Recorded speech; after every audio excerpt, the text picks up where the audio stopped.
How's it going, everyone? We're talking about two completely different games today that share a very striking similarity in how they're experienced, which is something that's actually quite important to both games.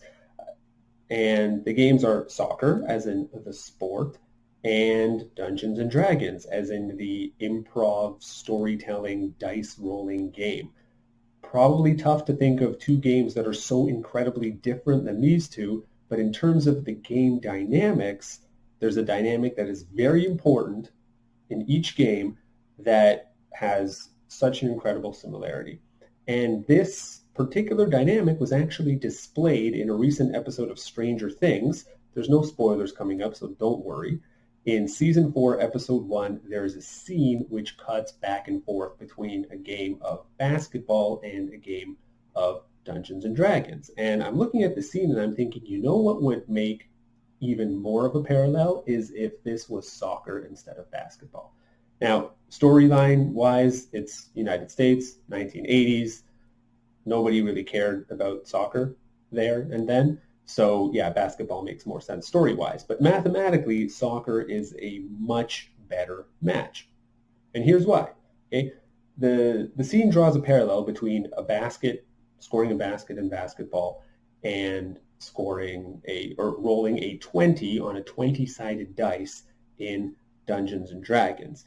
Now, just a little bit of the mechanics for those who don't know. In Dungeons and Dragons, rolling a 20 on the 20-sided dice is the best thing that can happen to a team when playing Dungeons and Dragons. It's not exactly scoring a goal, but it is the best outcome that can occur, by far better than any other outcome. There are ways to score 20 without actually rolling a 20, because there's mechanics where a bonus is added to your roll, like you could roll a 19 and then plus 2, so that's like a 21. But if the dice actually lands on the 20 facing up, that's called a natural 20. That's the best event that can occur. So if it's a game-deciding event, okay, that's exciting no matter what sport, what game you're talking about. But in terms of comparing a basket in basketball to a natural 20, not exactly a comparison that matches mathematically, because baskets in basketball are a rather common event. In a game of basketball, there could be close to 100 times that the basketball ends up in the basket. Whereas rolling a 20 on a 20-sided dice, well, the chances of that is 1 out of 20 or 5%. It's much more rare, like scoring a goal in soccer, which is also a rather rare event. Okay, and if an event is rare, it makes it more exciting, right? It's one goal in soccer, it's like 30% of the goals scored in that game, whereas one basket in basketball, it's maybe 1% of the times that the ball ends up in the basket. But the similarities go deeper than that, okay? Because there's a lot of games where the most beneficial thing that can happen happens rarely, and that makes it exciting. But I looked into the statistics, and it gets weird, okay? So first off, how many goals are there in the average soccer game? So I looked up statistics for 5-year duration of the Champions League, and I found the number 2.74. To be specific, you could say 2.7. So 2.7 goals per game, okay?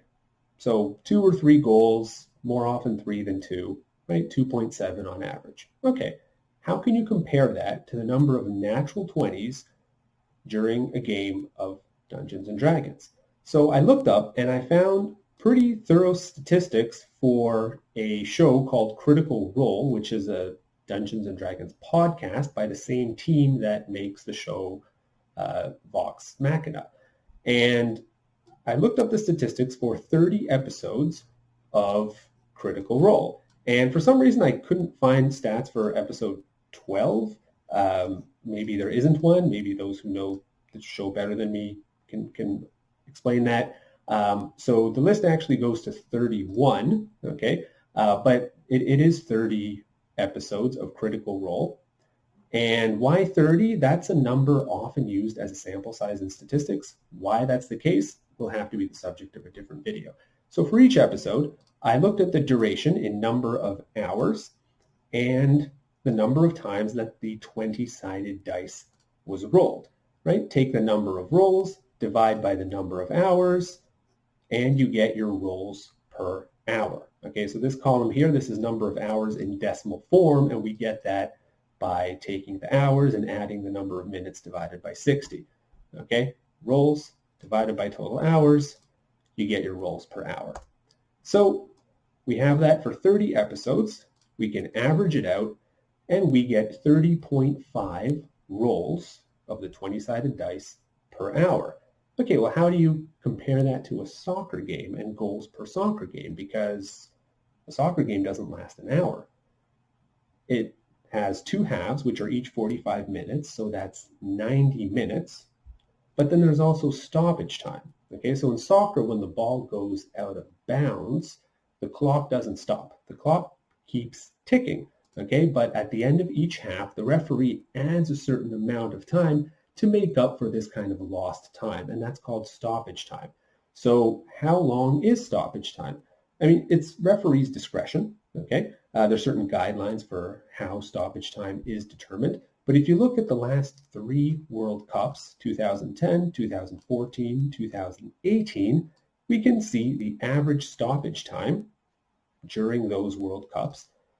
Okay, and then we can take those three averages and average them out, and we get 5.4 minutes average stoppage time over the last three World Cups. Now you'll notice stoppage time has actually been increasing, and as a result of that, the number of goals scored during stoppage time has also been increasing, which has been controversial because, well, the amount of stoppage time added is referee's discretion, but that's a whole other subject, which may also be a different video.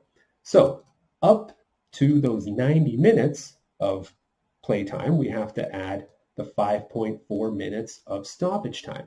But here's the thing, between the two halves, there's also a 15-minute break.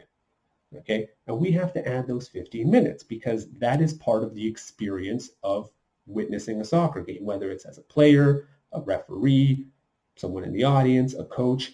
When you are experiencing a certain number of these exciting events, goals, over a period of time, those 15 minutes are in that period of time.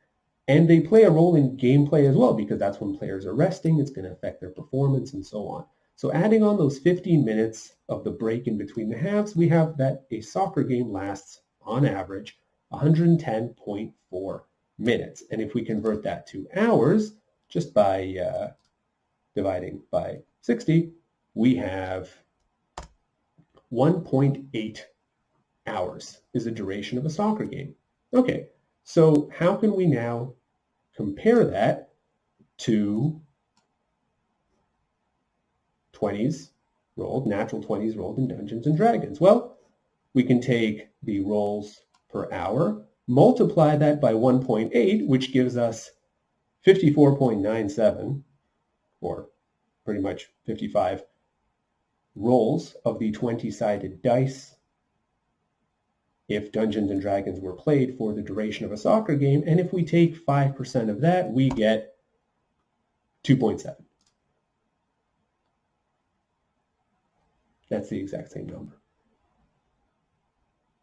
That's a striking similarity, okay?